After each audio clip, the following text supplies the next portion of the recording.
பிப்ரவரி 14 திருச்சியில் தமிழக பாஜகவின் மிக பிரம்மாண்டமான ப்ரொஃபஷனல் கனெக்ட் கட்சியின் தொழில்துறை வல்லுநர் பிரிவு நிகழ்ச்சியில் பாஜக தலைவர்கள் துறைசார் வல்லுநர்கள் பங்கேற்று பேசுகிறார்கள். நிகழ்வில் பங்கேற்க QR கோடில் பதிவு செய்க.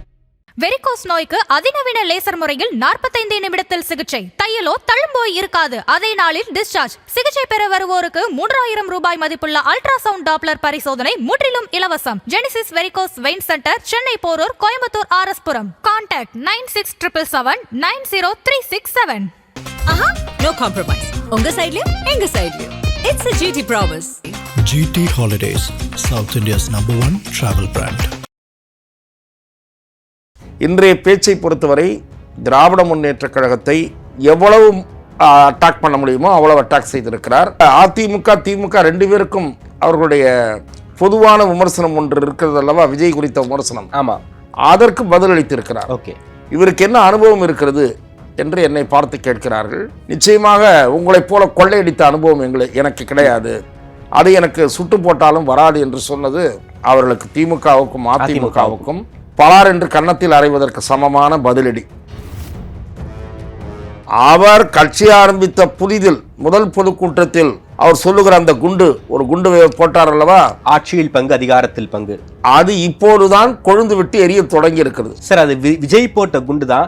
திமுக கூட்டணியும் சரி அதிமுக கூட்டணியும் சரி, இந்த கூட்டணி ஆட்சிங்கிற பேச்சு, ஆட்சியில் பங்கு அதிகாரத்தில் பங்குங்கிற ஒரு பேச்சு வந்து காரணமா சார்? நிச்சயமாக திமுக அணியில் அங்கம் வைக்கிற கட்சியாகட்டும் அதிமுக அணியில் அங்கம் வைக்கிற கட்சியாகட்டும் ஆட்சியிலே பங்கு கேட்பதில் என்ன தவறு என்று தலைமை கட்சியை பார்த்து கேட்க முடிகிறது. 5000 ரூபாய் மகளிர் உரிமை தொகை அவங்க பேங்க் அக்கௌண்ட்ல போட்டிருக்காங்க. கோடைக்கால நிவாரணமா, இது ஒரு புது இந்த டயலாக்லாம் டைட்டில்லாம் நம்ம டிஎம்கே நல்லா வைக்கும். போன வருஷம் ஜூன் ஜூலை வரைக்கும் கடுமையான வெயில் இருந்து, ஆமாம், அப்போ நிவாரணம் தரணும்னு முதலமைச்சருக்கு தோணலை.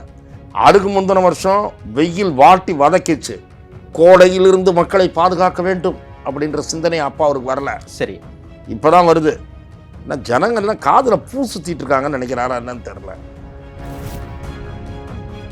இவ்வாறு பேசுவதாக இருந்தால் நடையை கட்டுங்கள் சொல்ல முடியுமா திமுகவால்? அந்த துணிவு திமுகவுக்கு இருக்கிறதா?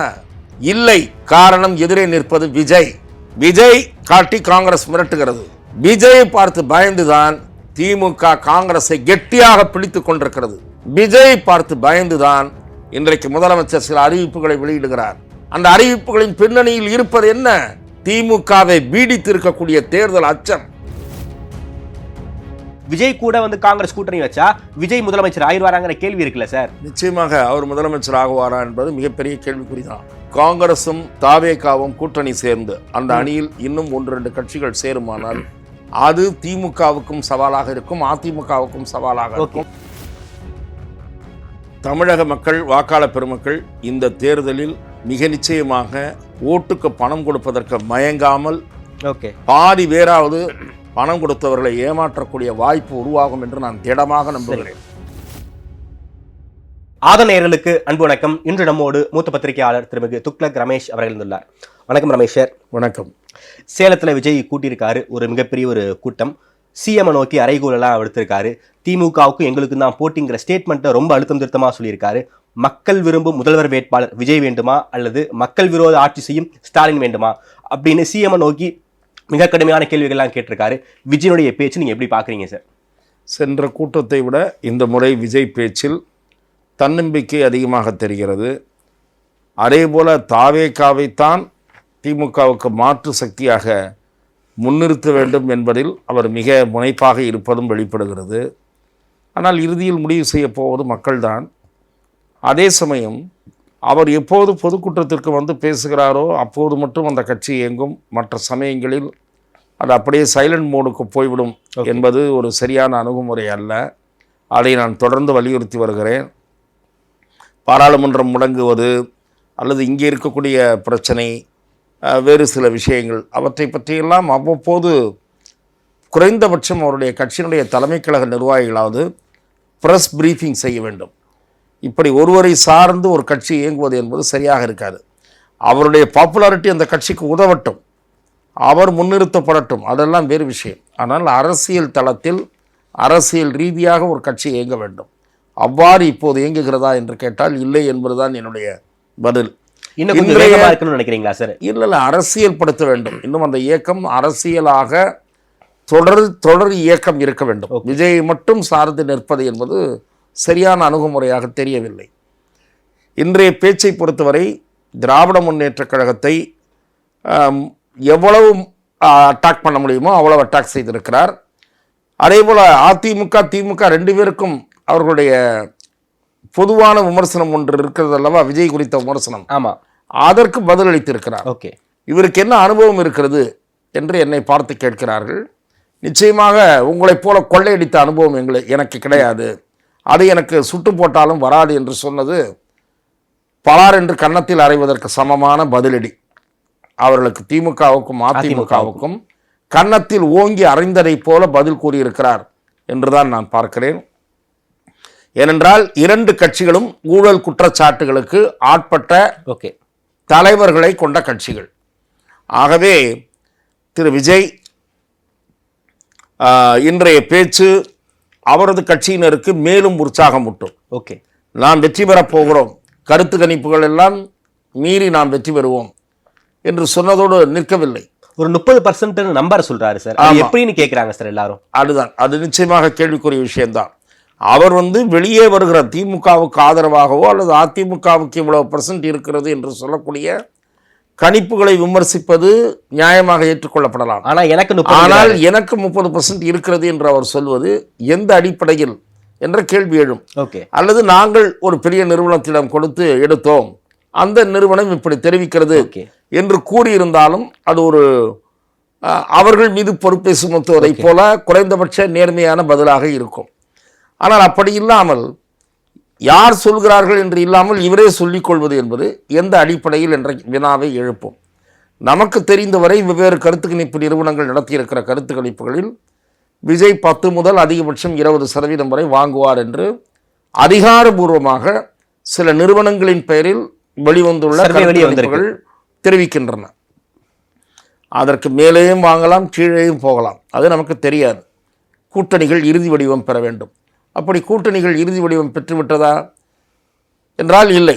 விஜய் அவர்கள் இன்றைக்கு சரியாக சொன்னதைப் போல அவர் கட்சி ஆரம்பித்த புதிதில் முதல் பொதுக்கூட்டத்தில் அவர் சொல்லுகிற அந்த ஒரு குண்டு போட்டார் அல்லவா, ஆட்சியில் பங்கு அதிகாரத்தில் பங்கு, அது இப்போதுதான் கொழுந்து விட்டு எரிய தொடங்கி இருக்கிறது. வெடிக்குமா, தீயை அணைப்பவர்கள் தீயை அணைத்து விடுவார்களா என்பது நமக்கு தெரியாது சார். அது விஜய் போட்ட குண்டு தான். திமுக கூட்டணியும் சரி அதிமுக கூட்டணியும் சரி இந்த கூட்டணி ஆட்சிங்கிற பேச்சு, ஆட்சியில் பங்கு அதிகாரத்தில் பங்குங்கிற ஒரு பேச்சு காரணமா சார்? நிச்சயமாக விஜயனுடைய வருகையே ஒரு காரணம். விஜய் பேச்சை விடுங்கள், தமிழக வெற்றி கழகம் என்கிற ஒரு இயக்கம் தொடங்கி அது மிகப்பெரிய அளவில் இளைஞர்கள் கூட்டத்தை தன் பின்னால் வைத்திருக்கிறது என்று தெரிந்தவுடனேயே பேர வலிமையை கூட்டுகிற அரசியல் உத்தியை சில கட்சிகள் கையில் எடுத்தன. திமுகவை மிரட்ட முடியும், அதிமுகவை மிரட்ட முடியும் என்கிற நம்பிக்கையை சில கட்சிகளுக்கு உருவாக்கியதே தமிழக அரசியலில் விஜயின் வரவுதான். விஜய் அலட்சியப்படுத்த முடியாதவர் என்கிற பிம்பம் உருவாகி இருக்கிற பிம்பம் என்று நான் சொன்னால் அது வெறும் பிம்பம் என்று நான் கருதுவதாக அர்த்தம் அல்ல, அது நிரூபிக்கப்பட வேண்டும். ஆனால் என்னை பொறுத்தவரை அவர் ஒரு வளர்ந்து வருகிற ஒரு அரசியல் தலைவர். அங்கே ஒரு கீ கண்டஸ்டன்ட் இந்த எலெக்ஷன் ஃபீல்டு.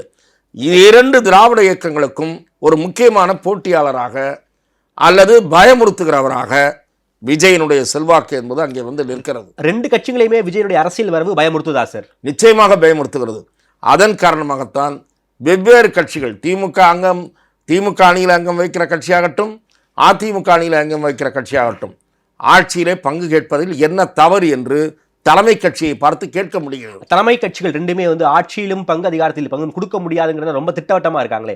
திமுகவா இருக்கட்டும் அதிமுகவா இருக்கட்டும் ரெண்டு பேருமே ஆட்சியில் பங்குங்கிற ஒரு கோஷத்துக்கு அவங்க அடிபணியவே இல்லையே சார். ஆட்சியில் பங்கு முடியாது என்று தெரிவித்த திரு மு.க. ஸ்டாலின் அவர்கள், அதுவும் குறிப்பாக திராவிட முன்னேற்ற கழகம் சுயமரியாதை பற்றி பேசுகிற கட்சி, உங்கள் சுயமரியாதையை காங்கிரஸ் கட்சி சீண்டி இருக்கிறது. திமுக ஆட்சியை எதிர்வினை என்ன என்று நான் கேட்கிறேன். என்ன சீண்டி இருக்கிறது?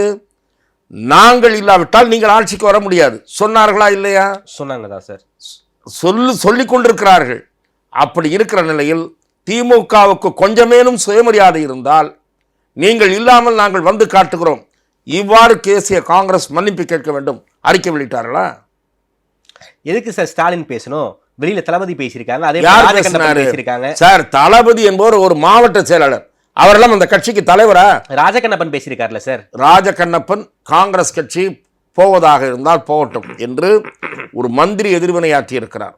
ஆனால் திரு மு.க. ஸ்டாலின் ஆட்சியில் பங்கு என்பது ஒரு சதி முயற்சி, சில பேர் உருவாக்குகிற சதி என்று கூறியதற்கு நேரடியாக அதை கருத்து சதி என்று சொன்னவர் மு.க. ஸ்டாலின், திமுக தலைவர், கூட்டணியின் தலைவர். அவருக்கு நேரடியாக காங்கிரஸ் கட்சியின் நாடாளுமன்ற உறுப்பினர் எதிர்வினை ஆற்றுகிறார். இதில் என்ன சதி?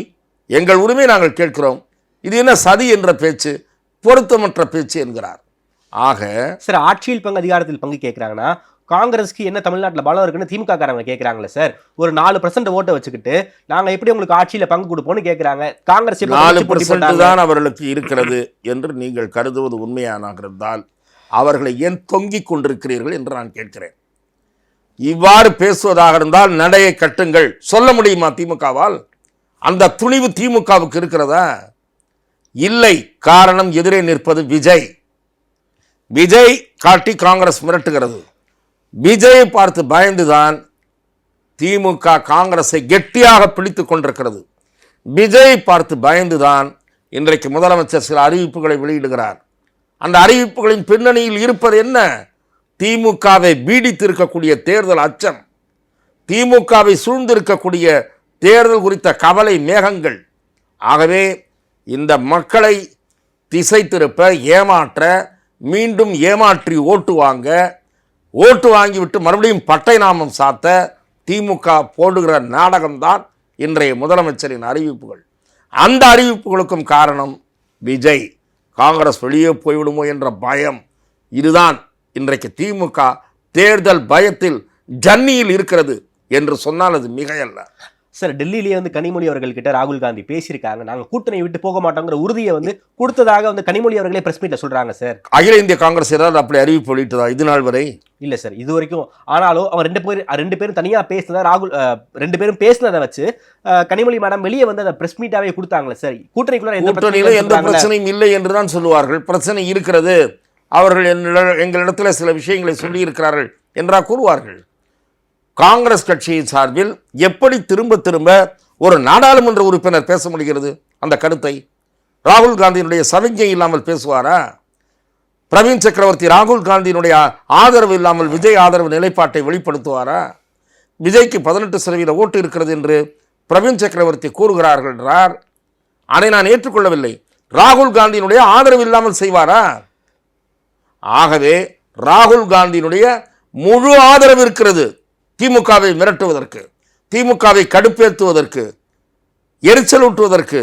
ராகுல் காந்தி அதை ரசித்துக் கொண்டிருக்கிறார் என்று நான் சொல்லுகிறேன். சார், ராகுல் காந்தி ரசிக்கலாம் சார், கடுப்பேற்றலாம் சார். ஆனா இப்படியே அவங்க காங்கிரஸ் பண்ணிக்கிட்டு இருந்தாங்கன்னா கிரவுண்ட்ல இந்த கூட்டணி ஜெல்லாகாதே சார். நிச்சயமாக காங்கிரஸுக்கு திமுக காரங்க வேலை பார்க்க மாட்டாங்களே. காங்கிரசுக்கு திமுக காரர்கள் வேலை பார்க்க மாட்டார்கள், திமுகவுக்கு காங்கிரஸ்காரர்கள் வேலை பார்க்க மாட்டார்கள். போங்க சார். காங்கிரஸ்காரங்க வேலை பார்த்து தான் திமுக ஜெயிக்கணுங்கிற நிலைமையில திமுக இல்லைங்கிறாங்க சார். காங்கிரஸ்காரங்க ஓட்டு போடாமல் திமுக ஜெயிச்சிருவாங்களா? அந்த செல்வாக்கு இருக்கா அவங்களுக்கு? சார், 2 பேரும் ஒருத்தர் சார்ந்து தான் இருக்கணும். திமுக பார்லிமெண்ட்டில் கூச்சல் போடுவதற்கு உதவுகிற கட்சியை தவிர அதை தாண்டி எதுவும் கிடையாது. திமுகவுக்கு கூச்சல் போட்டால் மோடி ஆட்சி கவிழ்ந்துருமா? 2029 வரை நீங்கள் ஸ்டாலையிலே உருண்டு போனாலும் அந்த ஆட்சி கவராது.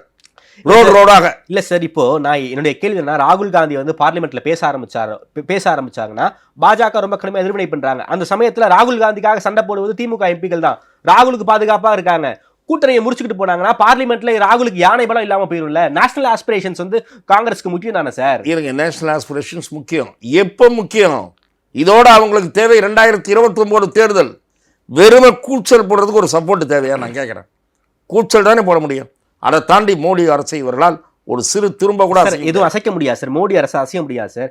சமீபத்தில் மக்களவை சபாநாயகர் ஓம் பிர்லாவுக்கு எதிராக தீர்மானம் கொண்டு வந்தாங்க. ஆதரிச்சது திமுக சார். டிஎம்சி கூட ஆரம்பிக்கல. அது என்ன தோத்துச்சா? தீர்மானம் வெற்றி பெற்றதா? வெற்றி பெறல சார். ஒரு மாரல் சப்போர்ட் காமிச்சாங்கல சார். இந்த மாரல் சப்போர்ட்டை வச்சுட்டு என்ன பண்றது? ஒருத்துக்கும் உதவாத சப்போர்ட் அது. ஆனால் காங்கிரஸ் நினைச்சா திமுக வீட்டுக்கு போயிடும். காங்கிரஸ் நினைச்சா திமுக வீட்டுக்கு போயிடும். ஓகே, காங்கிரஸ் நினைச்சா திமுக வீட்டுக்கு போயிருங்கிறீங்க. போகட்டும், விஜய் கூட வந்து காங்கிரஸ் கூட்டணி வச்சா விஜய் முதலமைச்சர் ஆயிடுவாராங்கிற கேள்வி இருக்குல்ல சார்? நிச்சயமாக அவர் முதலமைச்சர் ஆகுவாரா என்பது மிகப்பெரிய கேள்விக்குறிதான். காங்கிரசும் தாவேகாவும் கூட்டணி சேர்ந்து அந்த அணியில் இன்னும் 1-2 கட்சிகள் சேருமானால் அது திமுகவுக்கும் சவாலாக இருக்கும், அதிமுகவுக்கும் சவாலாக இருக்கும். தமிழகத்தில் யாருக்கும் மெஜாரிட்டி கிடைக்காத நிலையை உருவாக்கும். தமிழக அரசியலில் ஒரு அடுத்த கட்ட தெளிவு பிறப்பதற்கு அது வழிவகுக்கும். Okay sir. சார், குறிப்பாக விஜயை வச்சு வந்து காங்கிரஸ் வந்து மிரட்டுறாங்க. எத்தனை சீட் வரைக்கும் சார் திமுக கொடுக்கறதுக்கு தயாரா இருக்காங்க? காங்கிரஸ் எவ்வளவு சார் கேட்குறாங்க? இல்லை, இதெல்லாம் வந்து யூகத்தின் அடிப்படையில் நான் பேசக்கூடியவன் அல்ல. ஆனால் திருமதி கனிமொழி அவர்கள் பேச்சு நடத்திய போது ஒரு ராஜ்யசபா சீட்டு தருவதற்கு தயாராக இருப்பதாக தெரிவித்தார் என்று காங்கிரஸ் கட்சியைச் சேர்ந்த 1-2 முக்கியமான நண்பர்கள் என்னிடத்தில் கூறினார்கள் ஆஃப் தி ரெக்கார்டாக. சரி, சீட்டு ரொம்ப ஜாஸ்தி ஏற்ற முடியாது, ஒரு 3 சீட்டு வரைக்கும் 2-3 சீட்டு ஏற்றலாம், ஒரு ராஜ்யசபா தரோம் அப்படின்னு அஷ்யூர் பண்ணதாகவும் திரு ராகுல் காந்தி எந்த கமிட்மெண்ட்டும் கொடுக்கவில்லை என்றும் தமிழக காங்கிரஸை சேர்ந்த மிக முக்கிய பொறுப்பில் இருக்கக்கூடிய ஒரு நண்பர் என்னிடத்திலே சொல்லுகிறார். அவர் தேசிய அரசியலில் தொடர்புடையவர். நான் இங்கே இருக்கக்கூடிய செல்வ பெருந்தகை கூட்டணி நீடிக்கும் என்று சொல்லுகிறார்களே என்று என்னிடத்திலே 1-2 நண்பர்கள் கேட்கிறார்கள். செல்வ பெருந்தகை பேசுவதும் ஒன்றுதான், RS பாரதி பேசுவதும் ஒன்றுதான். செல்வ பெருந்தகைக்கு காங்கிரஸினுடைய ஒரிஜினல் ஸ்போக்ஸ் பர்சன் அல்ல சார். தமிழ்நாடுடைய தலைவர் சார், அவர் தான் சார். அவரை வந்து எத்தனை பேரை மதித்து அவர் கருத்தை ஏற்றுக்கொண்டு யாரும் பொதுவெளியில் பேசாமல் இருக்க வேண்டும் என்ற அறிவுரை ஏற்றுக்கொண்டு இருக்கிறார்களா? கார்த்தி சிதம்பரம் சுதந்திர மனசில் பட்டதெல்லாம் பேசுகிறார்களா மீடியாவில்? கூட்டணி பற்றி, தேர்தல் பற்றி, ஆட்சி அதிகாரத்தில் பங்கு பற்றி கார்த்தி சிதம்பரம் விரும்பிய கருத்துக்களை பேசுகிறார். மாணிக்கம் தாக்கூர் விரும்பிய கருத்துக்களை பேசுகிறார். செல்வ பெருந்தகை யாரும் ஒரு பொருட்டாவே மதிக்கல. திமுகவுக்கு ஆதரவு செல்வ பெருந்தகை இருக்க மாதிரி வேற 1-2 பேர் இருக்காங்க. ஆனால் செல்வ பெருந்தகை என்ன நிலைப்பாடா, அதுக்கு எதிர் நிலைப்பாடா 2-3 பேர் இருக்காங்க. ஓகே சார், தமிழ்நாடு காங்கிரஸ்குள்ளார விஜய் கூட கூட்டணி வைக்கணுங்கிற ஒரு மைண்ட் செட் அதிகமாக இருக்கா சார்? மிக கணிசமானோர் இருக்கிறார்கள். சரி, ஆனால் பொதுவெளியில் வெளிப்படுத்துகிறவர்கள் குறைவாகவும் அகில இந்திய தலைமையிடம் வெளிப்படுத்துகிறவர்கள் அதிகமாகவும் இருக்கிறார்கள். ஓகே, பொதுவெளியில் வெளிப்படுத்தினால் திமுக தங்களை பழிவாங்கும் என்று நினைக்கிறார்கள். ஆகவே அப்படிப்பட்டவர்கள் டெல்லிக்கு நேரடியாகவோ மறைமுகமாகவோ தொடர்ந்து அழுத்தம் தருகிறார்கள். ஓகே சார், திமுக கூட்டணிக்குள்ளார ஒரு சலசலப்பு உருவாக வாய்ப்பு இருக்கா சார்? ஒரு பெரிய மாற்றம் நடக்க வாய்ப்பு இருக்கா சார் வரக்கூடிய நாட்கள்ல? அடுத்த ஒரு வாரத்திற்குள் இந்த சலசலப்பு தொடருமா இல்லையா என்பது தெரிந்துவிடும். சரி, ஆனால் திமுக பயந்து போயிருக்கிறது என்பதை மட்டும் என்னால் உறுதியாக கூற முடியும். அப்படி என்ன சார் பயப்படுறாங்க? அந்த தேர்தல் அவ்வளவு முக்கியம் அவர்களுக்கு. பல ஆயிரம் கோடி சம்பந்தப்பட்ட விவகாரங்கள்லாம் இருக்கு. அண்ணாமலையிலிருந்து எல்லாரும் ஆதாரங்களை வச்சிருக்காங்க.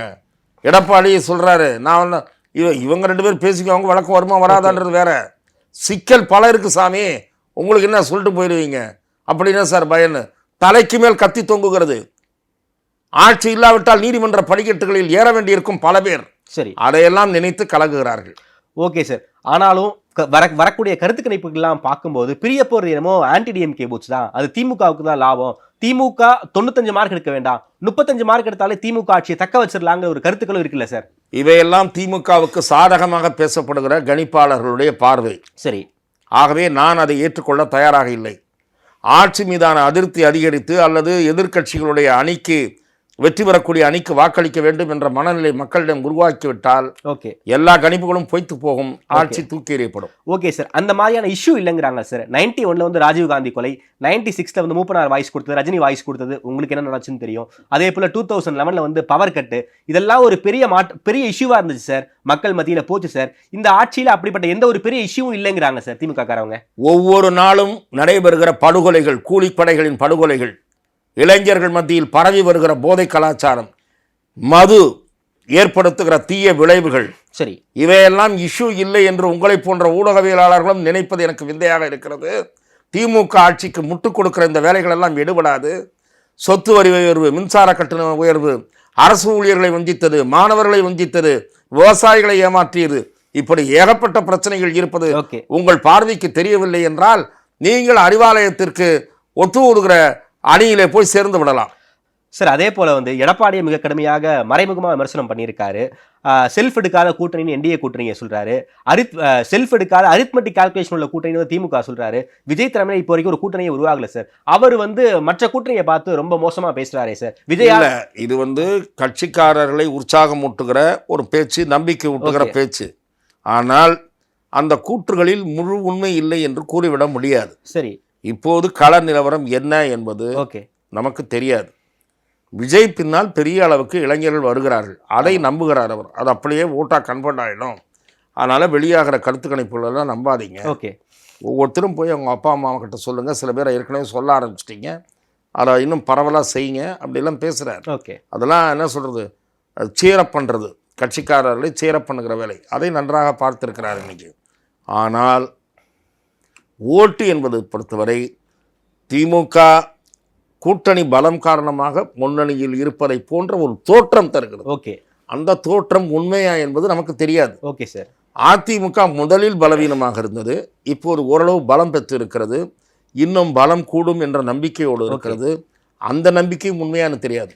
இவர் 200ன்றாரு, இவர் 200னா நம்ம 210 சொல்லுவோம்னு எடப்பாடி சொல்றாரு. விஜய் 30ங்கிறாரு. என்ன, விஜய் 30% ஓட்டுன்றாரு. இவங்க 2 பேரும் சீட்டே சொல்லிட்டாங்க. 200 210ங்கிறாங்க அப்படின்றாங்க. ஆச்சா, அது அடுத்த ஸ்டேட்டெல்லாம் சேர்த்து சொல்கிறாங்களான்னு தெரியல. ஏன்னா தமிழ்நாட்டில் திமுகவும் 200 வர முடியாது, அதே போல் அதிமுகவும் 210 வர முடியாது. தமிழ்நாட்டில் நடக்கவே போகிறதில்ல 2026. ஆகவே ஏதாவது பக்கத்து மாநிலத்துலேயும் கேரளாலையும் டிஎம்கே ஏடிஎம்கே நின்னாங்கன்னா, ஏன்னா அங்கேயும் எலெக்ஷன் வரப்போகுது, அங்கேயும் எங்கேயாவது ஜெயிக்கிறதுக்கு அங்கேயும் கொண்டு போய் ஓட்டுக்கு 1000 ரூபா 500 ரூபா கொடுக்க போகிறாங்களான்னு தெரில 2 பேரும். அப்படி ஏதாவது கொடுத்து அந்த டோட்டல் வந்தால் தான் உண்டே தவிர இங்கே மட்டுமே வராது. சார், விஜய் சொல்கிறார் சார், ஓட்டுக்கு பணம் கொடுத்தாலாம் வாங்கிக்கோங்க, வாங்கிட்டு யாருக்கு ஓட்டு போடணுமோ ஓட்டு போடுங்க, அவங்க காதில் விசில் ஊதுங்க அப்படின்னு சொல்கிறாரு. அந்த மைண்ட் செட்டில் தான் மக்களும் இருக்காங்களா சார்? தமிழக மக்கள், வாக்காளர் பெருமக்கள் இந்த தேர்தலில் மிக நிச்சயமாக ஓட்டுக்கு பணம் கொடுப்பதற்கு மயங்காமல் பாதி பேராவது பணம் கொடுத்தவர்களை ஏமாற்றக்கூடிய வாய்ப்பு உருவாகும் என்று நான் திடமாக நம்புகிறேன். இந்த ஓட்டுக்கு பணம் கொடுத்து வெற்றி பெற்று விடலாம் என்கிற மமதையுடன் கூடிய அந்த போக்கு, அதற்கு சரியான சம்மட்டி அடி கிடைக்க வேண்டும் என்பது என் போன்றவர்களுடைய எதிர்பார்ப்பு. சார், ஓட்டுக்கு பணம் கொடுப்பவர்கள், அதுவும் அதிகமாக கொடுக்கிற தொகுதியில் தோல்வியை தழுவினால் அந்த கட்சி பாடம் கற்கும் என்பது என்னுடைய நம்பிக்கை. அதை இந்த தேர்தலில் ஓரளவுக்கு மக்கள் நிறைவேற்றுவார்கள் என்று எதிர்பார்க்கிறேன். பெருமளவுக்கு நிறைவேற்றினால் இப்போதைய ஆட்சி நீடிக்க முடியாது. சார், இன்றைக்கு வந்து ஒரு மிக முக்கியமான அறிவிப்பை வந்து திமுக கொடுத்துருக்காங்க சார். உங்களுக்கே தெரியும், 5000 ரூபாய் மகளிர் உரிமை தொகை அவங்க பேங்க் அக்கௌண்ட்டில் போட்டிருக்காங்க. போனஸாக ஒரு 2000 ரூபாய், அதாவது நாங்கள் ஆட்சிக்கு வந்தால் 2000 ரூபாய் வருவோம்னு சொல்லியிருக்காங்க. அதை மே மாதத்துக்கான 2000 ரூபாய் அப்போவே போட்டிருக்காங்க. இது எலெக்ஷனில் ஒரு மிகப்பெரிய ஒரு தாக்கத்தை ஏற்படுத்தும்னு சொல்கிறாங்களே சார். அதாவது இன்றைய தினம் 3 மாத தொகை தேர்தல் வருவதற்குள் ஏதாவது காரணம் காட்டி தடுத்து விடுவார்கள் என்று போட்டதாக ஒரு காரணமும், இன்னொரு 2000 ரூபாய் என்னது கோடைக்கால நிவாரணமா, இது ஒரு புது இந்த டயலாக்லாம் டைட்டில்லாம் நம்ம டிஎம்கே நல்லா வைக்கும். ஏன்னா ஊரை ஏமாற்றி ஜனங்களை ஏமாத்துறதுக்கு டைட்டில் கண்டுபிடிப்பதில் மன்னவர்கள் அவர்கள். கோடைக்கால என்னது பாதுகாப்பு தொகையா? அதான் சார், இந்த வருடத்தை விட சிறப்பு தொகை. இந்த வருடம் இன்னும் கோடையை ஆரம்பிக்கலை. இப்பயும் காலையில் பனி அடிச்சுக்கிட்டு இருக்கு, இன்னும் கோடையை ஆரம்பிக்கலை. மத்தியானம் தான் வெயில் அடிக்குது. இன்னும் அந்த ஏப்ரல் மே வெயிலெலாம் இன்னும் கடுமையான வெயிலெலாம் நம்ம காத்திருக்கோம். போன வருஷம் ஜூன் ஜூலை வரைக்கும் கடுமையான வெயில் இருந்தது. ஆமாம், அப்போது நிவாரணம் தரணும்னு முதலமைச்சருக்கு தோணலை. அதுக்கு முந்தின வருஷம் வெயில் வாட்டி வதக்கிச்சு, கோடையிலிருந்து மக்களை பாதுகாக்க வேண்டும் அப்படின்ற சிந்தனை அப்பா அவருக்கு வரல. இப்போ தான் வருது, இப்போ தான் நிறைய சிந்தனை வருது. உங்கள் கனவு என்ன சொல்லுங்கள் சார், தம்பி உங்கள் கனவு என்னன்னு சொல்லுங்கன்றாரு. ஏன்னா ஜனங்கள்லாம் காதில் பூ சுற்றிட்டு இருக்காங்கன்னு நினைக்கிறாரா என்னன்னு தெரில. ஆகவே இந்த அறிவிப்புகள் அத்தனையும் இன்றைய முதலமைச்சரின் வெளியே உட்பட, அதில் வெளியிட்ட அறிவிப்புகள் உட்பட தேர்தல் ஜுரம் திமுகவை பீடித்திருப்பதை பார்க்க முடிகிறது. அது தவிர மிக முக்கியமாக சொல்ல வேண்டும் என்றால், தமிழ்நாட்டு அரசாங்க நிதி நிர்வாகம் மோசமாக இருக்கக்கூடிய நிலையில் அரசாங்க கஜானா காலி என்ற நிலையை நோக்கி நகர்ந்து கொண்டிருக்கக்கூடிய அபாயகரமான சூழலில் பொறுப்பற்ற முறையில் நிறைவேற்ற முடியாத வாக்குறுதிகளை திமுக வெளியிடப் போகிறது என்பதன் அறிகுறிதான் 2000 ரூபாய் என்ற அறிவிப்பு. அதே சொல்லியிருக்காருல்ல சார், அதுதான் நான் சொல்லுகிறேன். பொறுப்பற்றத்தனம், வாக்கு வாங்குகிற, இப்படியெல்லாம் ஏமாற்றியாவது வாக்கு வாங்க வேண்டும் என்ற வெறி இவர்களை பிடித்து ஆட்டுகிறது என்பதுதான் என் பார்வை. சார் பீகார்லயும் 10,000 ரூபாய் கொடுத்தாங்களே சார், தமிழ்நாட்டில் அதையும் இதையும் ஒப்பிடுவது அதை என்ன சொல்வது, அது புரிந்து கொள்ளாத தன்மையின் உச்சம் என்று நான் சொல்லுவேன். அந்த திட்டமும் இதுவும் ஒன்றல்ல. ஆகவே திரும்ப திரும்ப அதை பற்றி விவாதிப்பது என்பது திராவிட முன்னேற்ற கழகத்திற்கு முட்டுக் கொடுக்கிற வேலை என்று நான் பார்க்கிறேன். சார் அதே போல தமிழ்நாடு அரசியலை பொறுத்த வரைக்கும் இன்னும் ஒரு சில கட்சிகள் தங்களுடைய முடிவு எடுக்காம இருக்காங்க. தேமுதிக என்ன பண்ண போறாங்கன்னு தெரியல, ஓபிஎஸ் அவர்கள் என்ன பண்ண போறாருன்னு தெரியல, கிருஷ்ணசாமி தினத்தந்தி சிந்துபாத் கதை எப்போது முடியும் என்று நீங்கள் கேட்பதை போல இந்த கேள்விக்கு பதில் சொல்ல முடியாது. ஏனென்றால் சில கட்சிகள் சீட்டுகளுக்கு பேசுகின்றன, சில கட்சிகள் வேறு விஷயங்களுக்கு பேசுகின்றன. அவர்கள் குறித்தெல்லாம் நாம் சொல்லிக் கொண்டிருப்பது நேரத்தை வீணடிப்பதாக இருக்கும் என்பதுதான் என்னுடைய பார்வை. சார் எங்க சார் அகாமடேட் ஆக வாய்ப்பு இருக்கு? டிஎம்கேவா இல்ல என்டிஏவா சார்? நான் அது பற்றி குறித்து திட்டவட்டமாக எதுவும் தெரிவிக்க விரும்பவில்லை. Okay sir. நான் அதை நீங்கள் புரிந்து கொள்கிற வகையில் சூசகமாக சொல்லிவிட்டேன். ஓகே. எல்லாருமே சீட்டுக்காகத்தான் பேசுகிறார்களா, எல்லோருமே வெற்றிக்காகத்தான் பேசுகிறார்களா என்கிற சந்தேகங்கள் எனக்கு இருக்கிறது. ஆகவே அது குறித்து நான் விவரிக்க விரும்பவில்லை. Okay sir. ஓபிஎஸ் அவர்கள் என்ன முடிவு எடுக்க போறாரு? ஏதோ ஒரு கேஸ் ஒன்று பெண்டிங் இருப்பதாக தகவல், 16ஆம் தேதி தீர்ப்பு வரப்போகுதுன்னு சொல்றாங்க. என்ன நடக்க வாய்ப்பு இருக்கு? ஓபிஎஸ் என்ன மைண்ட் செட்ல இருக்காரு? அரசியல் செய்வாரா மாட்டாரா, இல்ல அரசியல் துறவராமா சார்? எனக்கு தெரியாது சார். நான் உங்களுக்கு நான் இப்போ நேரம் விரிவாக நீங்கள் கேட்டீங்க பிரேமலதா ஓபிஎஸ்ன்னு, இப்போ பிரித்து கேட்குறீங்க. முந்தைய கேள்விக்கான பதில் தான் இதற்கும் பொருந்தும். என்னுடைய கடைசி கேள்வி சார், இங்கே பல்வேறு தேர்தல்களை நீங்கள் களத்தில் போய் பார்த்துருப்பீங்க. இந்த எலெக்ஷன் ட்ரெண்ட் எப்படி சார் இருக்கு? யார் களத்தில் முந்துறாங்க, யாருக்கு வாய்ப்புகள் இருப்பதாக நீங்கள் கணிக்கிறீங்க சார், பார்க்குறீங்க சார்? இப்போதைய நிலையில் எதுவும் கூற நான் தயாராக இல்லை. கூட்டணி வலிமையை வைத்து பார்த்தால் திமுக வலிமையாக இருப்பதை போன்ற தோற்றமளிக்கிறது. சரி. ஆனால் அது இன்னும் இறுதி வடிவம் பெறவில்லை. ஓகே. அந்த கூட்டணி உடையுமா என்ற கேள்வியும் சந்தேகமும் எழுந்திருக்கிறது. ஆகவே இப்போதைய நிலையில் எதுவும் கூற இயலாது. பணம் தீர்மானிக்குமா என்பதும் தெரியாது. பணம் தீர்மானிக்கக்கூடாது என்பது என்னுடைய விருப்பம். ஒருவேளை இந்த தேர்தலில் அது துவக்க புள்ளியாக கூட இருக்கலாம். அதாவது தீர்மானிக்காது என்பது. பல தொகுதிகளில் பணம் கொடுத்தவர்கள் தோற்றால் அது தொடக்க புள்ளி என்று எடுத்துக்கொள்ளலாம். ஆகவே எல்லாவற்றையும் பொறுத்து தான் நாம் பார்க்க வேண்டும். இப்போது கணிப்பது என்பது டூ ஏர்லி என்று நான் நினைக்கிறேன். ஓகே சார், ரொம்ப நன்றி சார். தமிழ்நாடு அரசியல் களம் தொடர்பான பல்வேறு கேள்விகளுக்கு ரொம்ப அறிவாக பதில் சொல்லியிருக்கீங்க. நேரில் இருந்து நேரம் கொடுத்து பேசியமைக்கு நன்றி ரமேஷ் சார். வாய்ப்புக்கு நன்றி.